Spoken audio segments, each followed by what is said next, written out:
क्या आर्थिक मंदी आएगी या आ गई है? कब तक चलेगी?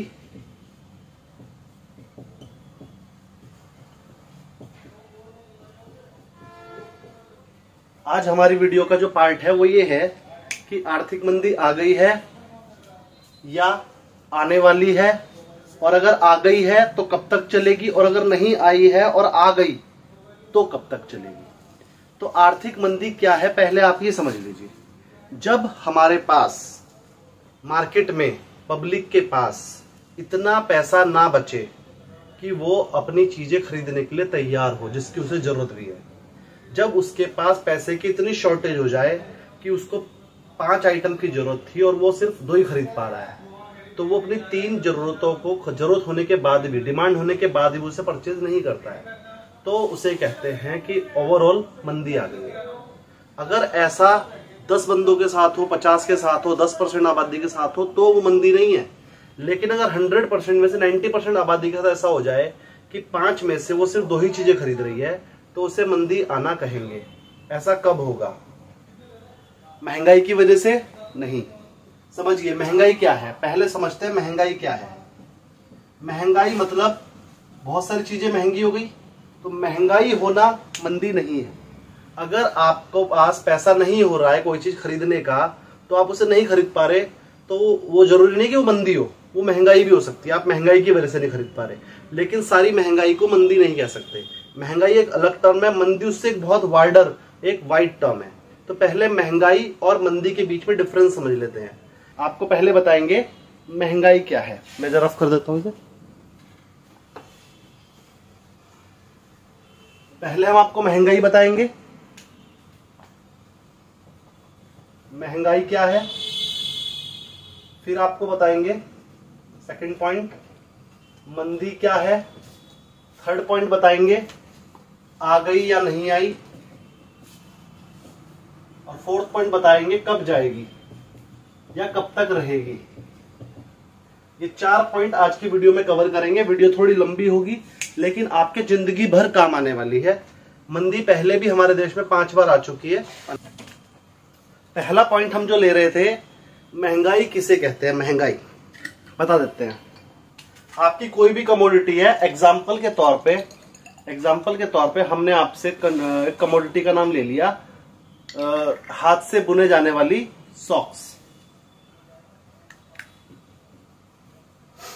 आप हाथ से कोई सॉक्स बुनते हैं, हम एक शहर की बात कर रहे हैं, पूरे देश की बात, पूरे वर्ल्ड की बात हम उससे एनालाइज कर लेंगे। पहले एक छोटी सी बात समझते हैं। हाथ से बुने जाने वाली सॉक्स की डिमांड के ऊपर बात करते हैं।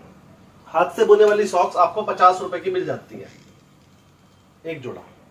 अब क्या हुआ, सर्दी आ गई, सर्दी में ही दीपावली का सीजन आ गया, उसी के पास ईद पड़ गई और ठंड भी बढ़ गई, तो हाथ से बुने जाने वाली सॉक्स की डिमांड बढ़ गई। डिमांड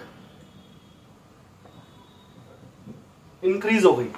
अगर डिमांड इंक्रीज होगी तो प्राइस इंक्रीज हो गया। अगर डिमांड इंक्रीज हो गई तो प्राइस इंक्रीज हो गया। या फिर सप्लाई डिक्रीज हो गई। हमारे पास बनाने वाले, एक शहर की बात कर रहे हैं सिर्फ, आपके शहर में जो हाथ से बुनने वाले बंदे थे वो सब त्योहार की वजह से बाहर चले गए और सॉक्स बनानी कम हो गई। तो चाहे तो उसकी सप्लाई कम हो जाए, सॉक्स बनानी कम हो जाए, या फिर उसकी डिमांड बढ़ जाए, या लोग खरीदने वाले ज्यादा हो जाए। इन 2 फैक्टर से प्राइस बढ़ जाएगा। चाहे तो बनाने वाले कम हो जाएंगे तो क्या होगा, दुकानदार के पास आप जाओगे खरीदने के लिए, दुकानदार कहेगा मेरे पास सिर्फ 4 जोड़ी सॉक्स है, खरीदने वाले उसके पास 400 है। सुबह से शाम तक लोग आ रहे हैं, भैया है क्या, भैया है क्या, तो वो झूठ बोल देगा, मैडम पीछे से रेट बढ़ गए हैं और अब सॉक्स 50 की नहीं है, अब तो 70 रुपीज की हो गई। 70 रुपीज में भी आप ले लोगे क्योंकि दुकानदार के पास स्टॉक है ही नहीं, पूरे शहर में स्टॉक खत्म है और आपको तो चाहिए, तो सॉक्स आप 70 की भी ले लोगे। इसके 2 कारण हुए थे, या तो आपकी डिमांड ज्यादा हो गई, आप लोगों ने ज्यादा सॉक्स खरीदने शुरू कर दी और उसका सब्स्टिट्यूट आपको मिल नहीं पा रहा है, कोई और सॉक्स मिल नहीं पा रही है, तो आपने इसकी डिमांड बनाए रखी, तो भी चीज महंगी हो गई। या फिर जो बनाने वाले थे वही कहीं चले गए किसी भी वजह से।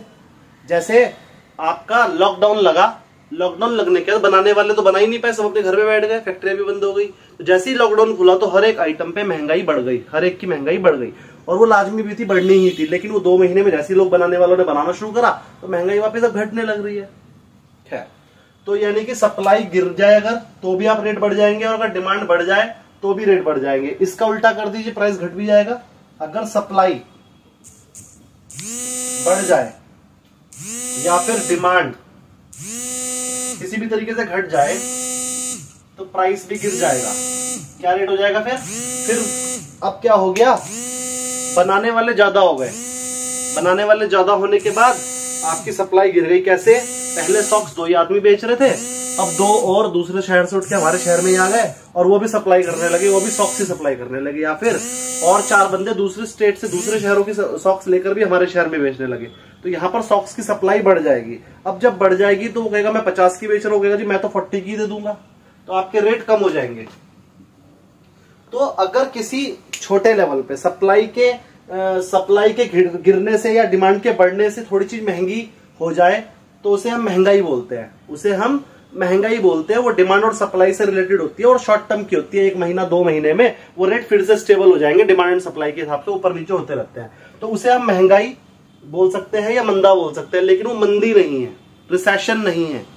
तो चाहे वो डाउनवर्ड हो या अपवर्ड, आपके रेट बढ़ रहे हो या घट रहे हो, तो वो महंगाई के उस पे ले सकते हैं हम। वो शॉर्ट टर्म होगा, वो डिमांड एंड सप्लाई करके हम उसे मैनेज कर सकते हैं। लेकिन जब यही काम 1 साल 2 साल 3 साल के लिए हो जाए और रेट हमारे 1 साल 2 साल 3 साल के लिए ही बढ़ या घट जाए, तो बढ़ने वाले को भी रिसेशन बोलते हैं कि रेट बढ़ गया और इतना ज्यादा बढ़ गया, रेट इतना ज्यादा बढ़ गया कि लोगों के पहुंच से बाहर हो गया रेट। जैसा कि इस टाइम पर पाकिस्तान और श्रीलंका में हो रहा है। पाकिस्तान में क्या हो रहा है और श्रीलंका में क्या हो रहा है, जो केला पहले 5 रुपए का एक मिल जाता था वो अभी 50 रुपए का मिल रहा है। उसके कारण भी है कुछ, वो मैं बताऊंगा। उन्होंने क्या किया, पाकिस्तान और श्रीलंका में क्या हुआ। पहले श्रीलंका का एग्जांपल ले लेते हैं। हमने आपको बताया कि अगर आपके जो रेट है वो बढ़ जाएंगे, वो कैसे बढ़ते हैं, सप्लाई ज्यादा बढ़ने की वजह से या सप्लाई गिरने की वजह से या डिमांड बढ़ने की वजह से। अब जरा हम थोड़ा सा एग्जांपल ले लेते हैं श्रीलंका का। उन्होंने क्या किया, उनके यहां ना तो सप्लाई गिरी ना डिमांड बढ़ी, तो फिर रेट कैसे बढ़ गया। श्रीलंका में ऐसा कुछ नहीं हुआ, ना तो वहां सब बनाने वाले कम हुए, बनाने वाले उतरे ही हैं, खरीदने वाले भी उतरे ही हैं, और उनकी कोई खास डिमांड भी नहीं थी, लेकिन फिर भी रेट बढ़ गया। उसका कारण यह था कि श्रीलंका वालों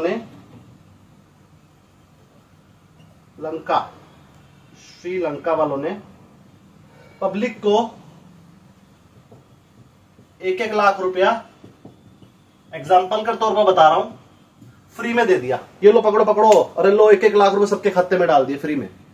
ऐसा करने की वजह से क्या हुआ, जो आदमी गरीब इंसान था, जो शाम को 2 रोटी भी बड़ी मुश्किल से खा पाता था, जो सुबह से शाम तक काम करके 300 रुपए ही कमा पाता था, और उस 300 रुपए से वो अपनी मेहनत की कमाई से रोटी खा लेता था, उसके अकाउंट में भी 1 लाख डल गया। और जो करोड़पति था उसके अकाउंट में भी 1 लाख डल गया। हर बंदे के अकाउंट में 1-1 लाख। एक एग्जाम्पल लिया है, कुछ अमाउंट श्रीलंका ने ट्रांसफर कर दी क्योंकि वहां मंदी थी।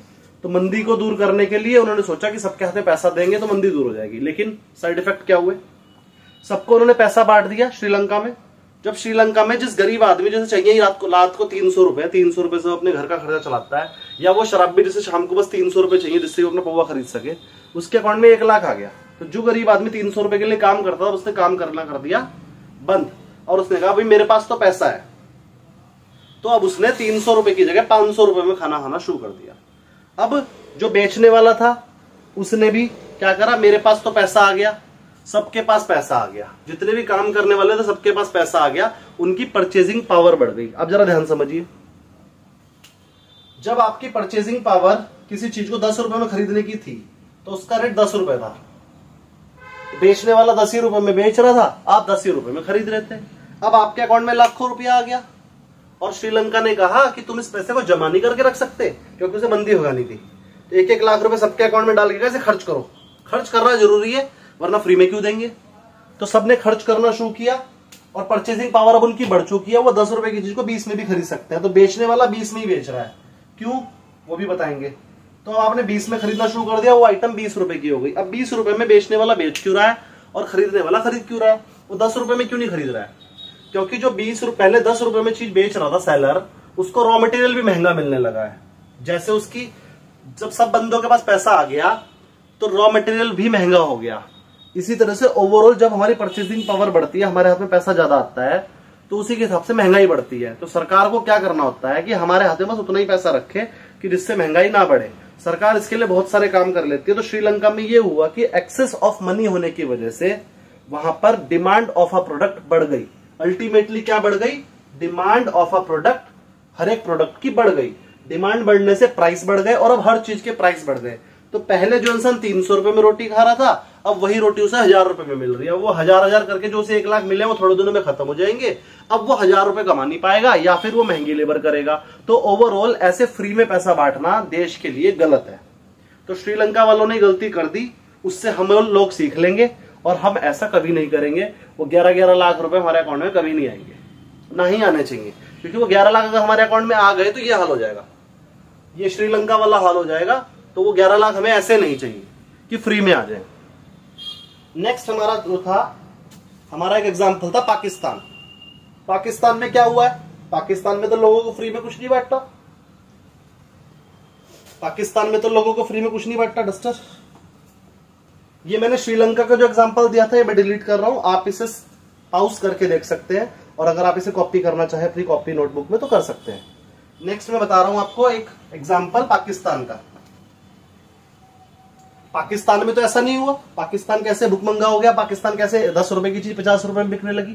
पाकिस्तान में क्या हुआ? श्रीलंका में तो डिमांड बढ़ गई थी क्योंकि उनके पास एक्सेस पैसा हो गया था। उनके पास एक्सेस ज्यादा पैसा हो गया था। ज्यादा पैसे से हमारी परचेजिंग पावर बढ़ जाती है तो हम उस चीज को, सस्ती चीज को भी महंगे में खरीदना शुरू कर देते हैं, है ना। कभी हमारे पास लाखों रुपए हुआ ही नहीं करते थे तो घर की कीमत होती थी 5 रुपए 10 रुपए में पूरा घर आ जाता था, 15 रुपए में पूरा घर आ जाता था। हमें आज भी याद है, हम अपने बचपन में 1 रुपए की 4 टॉफियां खाया करते थे, आज वही टॉफी 1 रुपए की है। तो परचेसिंग पावर जैसे जैसे बढ़ती है वैसे वैसे हमारी डिमांड बढ़ती है कुछ चीज को परचेज करने की और उसके रेट बढ़ जाते हैं। ये सब काम हुआ श्रीलंका में। अगला एग्जांपल हम लेंगे पाकिस्तान का। पाकिस्तान में क्या हुआ ऐसा? वहां तो लोगों को सरकार ने कोई पैसे नहीं दिए तो वहां 1 रुपए की चीज 10 रुपए की कैसे बिकने लगी? ऐसा क्या हो गया? पाकिस्तान सरकार में क्या हुआ? पाकिस्तान सरकार ने बहुत सारा कर्ज ले रखा था। अब वो कर्ज बहुत टाइम से चुका ही नहीं पा रहे थे।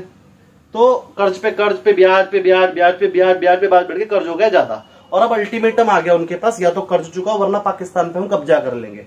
ज्यादातर लोन किसने दिया हुआ था पाकिस्तान को? वर्ल्ड बैंक ने और चाइना, बैंक ऑफ चाइना ने। तो लगभग 60% लोन उन्होंने वर्ल्ड बैंक से लिया हुआ है और 40% लोन उन्होंने बैंक ऑफ चाइना से लिया हुआ है। चाइना ने अपनी वहां इन्वेस्टमेंट की हुई है और वो ब्याज पे ब्याज लगा के वर्ल्ड बैंक का तो उन्होंने वो धीरे धीरे देते रहे क्योंकि वर्ल्ड बैंक की अपनी सीमाएं होती है, इतने टाइम में इतना देना है वरना ये हो जाएगा, तो उन्होंने दे दिया। लेकिन चाइना वालों का ब्याज पे ब्याज लग के कुछ ज्यादा हो गया। तो अब चाइना उसे प्रेशराइज करने लगा कि तो हमारी बात मानो। कई सालों से वो मान भी रहा था। अब वो चाइना उसके पूरे पाकिस्तान पे ही कब्जा करने की सोच रहा है क्योंकि उसका कर्ज हो गया है ज्यादा और उसे पता है अब तो ये दे ही नहीं सकता। तो एक चाल खेली चाइना ने कि मैं इसे कर्ज दूंगा, ब्याज पे ब्याज लगा के बढ़ा लूंगा और बाद में पाकिस्तान बिना लड़े ही, बिना झगड़ा करे ही किसी भी तरीके से लीगली मेरा हो जाएगा, जिसपे कोई उंगली भी नहीं उठा सकता। अब क्या हुआ? पाकिस्तान ने को जब कर्ज देना पड़ा वापस वर्ल्ड बैंक को, तो पाकिस्तान ने अपनी मार्केट में सारा पैसा इकट्ठा किया और वर्ल्ड बैंक को दे दिया, कुछ चाइना वालों को दे दिया। तो पाकिस्तान में मनी कम हो गई। श्रीलंका में मनी एक्सेस हो गई थी, पाकिस्तान में मनी की डेफिशिएंसी हो गई। अगर मनी की डेफिशिएंसी होनी चाहिए तो हमारी परचेजिंग पावर कम हो गई। परचेजिंग पावर कम होने पे तो रेट गिरने चाहिए, बिल्कुल ठीक बात है। अगर परचेजिंग पावर नहीं थी हमारे पास पैसा ही नहीं बचा तो रेट गिरने चाहिए, लेकिन ऐसा नहीं हुआ। उसके साइड इफेक्ट देखिए वो क्या हुआ। जैसे ही हमारे हाथ से परचेजिंग पावर गिरी तो परचेजिंग पावर गिरने से हम लोगों ने अपना बनाना बंद कर दिया। कोई भी चीज हमने बनानी बंद कर दी। पाकिस्तान में खेती बहुत कम होती है, आपको सबको पता है। वहां पर वैसे भी वो छोटा सा एरिया है, यूपी से भी छोटा है, यूपी से भी आधा है पाकिस्तान। तो क्या हुआ, जब लोगों के पास पैसा ही नहीं रहा तो उन्होंने अपनी सप्लाई कम कर दी। उन्होंने अपनी सप्लाई कम कर दी, बनाना ही बंद कर दिया, पैसे ही नहीं बचे। वो अपना रोज का दूध नहीं खरीद पा रहे थे, प्रोडक्शन कहां से करेंगे? तो उन्होंने अपनी सप्लाई कम कर दी। सप्लाई कम करने से भी प्राइस बढ़ जाते हैं। तो ये पाकिस्तान के एग्जांपल में सप्लाई कम हो गई थी और श्रीलंका के एग्जांपल में डिमांड इंक्रीज हो गई थी बिकॉज ऑफ एक्सेस मनी। तो दो ऑल्टरनेटिव जो थे हमारे पास, दोनों से ही नुकसान हुआ। मतलब हमें डिमांड एकदम से इतनी नहीं बढ़ानी है कि रेट एकदम से बढ़ जाए, थोड़ी थोड़ी डिमांड बढ़ाएंगे, थोड़ा थोड़ा रेट बढ़ेगा। सप्लाई एकदम से इतनी नीचे नहीं गिरानी है किसी भी चीज की, तो भी रेट बढ़ सकते हैं। सप्लाई को जरूरत से ज्यादा गिर जाएगी तो भी रेट बढ़ जाएंगे। तो सप्लाई भी अगर गिरे तो 10% 15% गिरा सकते हो, तो उससे आपके रेट कम होंगे, रेट थोड़े से ही बढ़ेंगे। अगर सीधे बंदी कर दोगे सप्लाई तो फिर ऑल्टरनेटिव तो है ना दूसरे देश से खरीदने के, और दूसरा देश महंगा देगा क्योंकि उस पर इंपोर्ट ड्यूटी भी लगेगी, फ्रेट भी लगेगा वहां से यहां तक लाने का, तो उस हिसाब से महंगी हो जाएगी। क्योंकि हम थोड़ा बहुत तो अपना एक टाउन का, एक सिटी का तो मैनेज कर सकते हैं डिमांड एंड सप्लाई से, लेकिन ओवरऑल फैक्टर, मैक्रो फैक्टर बहुत ज्यादा होते हैं, तो उसके हिसाब से हम अपने प्राइस को अपने हिसाब से नहीं चला पाएंगे। यही पाकिस्तान में हुआ। पाकिस्तान में जैसे ही डेफिशिएंसी ऑफ मनी हुआ तो उसके बाद उन्होंने उसे क्या किया, दूसरे देश से लेना शुरू कर दिया, वहां से उन्हें इंपोर्ट ड्यूटी भी देनी पड़ी और फ्रेट भी देना पड़ा, तो हर चीज उन्हें महंगी मिलने लगी, अपनी सप्लाई उनकी जीरो हो गई थी। 2 का आंसर आ गया। आलू प्याज जब बरसात का मौसम आता है तो क्योंकि खेती में से बरसात के मौसम में आलू प्याज सड़ जाते हैं सारे, और उस टाइम पर आलू प्याज हरी सब्जी की सारी सड़ जाती है, तो नई फसल आनी पाती, पुरानी फसल रखी हुई देनी पड़ती है, तो महंगे हो जाते हैं। हमारी सारी की सारी वेजिटेबल्स वगैरह सब महंगी मिलती है। जैसे थोड़े शॉर्ट टर्म की होती है, 1 महीना 15 दिन की, 15 दिन 1 महीने बाद वापस कवर हो जाती है, तो उसे बोलते हैं महंगाई, महंगाई हो गई। और ये अपने आप ही 15 दिन 1 महीने में अपने आप ही ठीक हो जाती है। थोड़े बहुत कदम उठाने पड़ते हैं हमें, सरकार को या किसी को भी जो बड़े लेवल पे, चाहे आरबीआई उठाए चाहे सरकार उठाए, और उससे महंगाई काबू में हो सकती है, वो सरकार अपने टाइम टू टाइम कर लेती है, तो दैट इज महंगाई। लेकिन ये मंदी क्या है? मंदी महंगाई का ही बड़ा रूप है, या फिर मंदी का मतलब ये भी हो सकता है कि महंगाई नहीं हुई, रेट जरूरत से ज्यादा गिर गए, मार्केट में माल बिकना ही बंद हो गया, तो उसे मंदी बोलते हैं। या तो रेट इतने ज्यादा हो गए तो मार्केट में माल बिकना बंद हो गया, या रेट इतने कम हो गए तो मार्केट में माल बिकना बंद हो गया। मार्केट में जब माल बिकेगा ही नहीं तो ओवरऑल सबका पैसा चला जाएगा। बनाने वाले ने बना लिया माल, माल तो बिक ही नहीं रहा है, तो फिर जो बनाने वाला कारीगर था उसे जॉब ही नहीं मिल रही है, जो बेचने वाला डिस्ट्रीब्यूटर था उससे होलसेलर ले ही नहीं रहा है, होलसेलर से रिटेलर नहीं ले रहा है, रिटेलर से ग्राहक नहीं ले रहा है, ओवरऑल मंदी, दैट इज कॉल्ड मंदी। और इसे उठाना किसी एक बंदे के हाथ में नहीं है, सरकार के हाथ में नहीं है, तो इससे हमेशा बच के रहना चाहिए। कोई भी डिसीजन ऐसा नहीं लेना चाहिए कि ये मंदी आ जाए। मंदी आज तक कब कब आई है मैं आपको ये बताता हूं, तो आपको एक एग्जांपल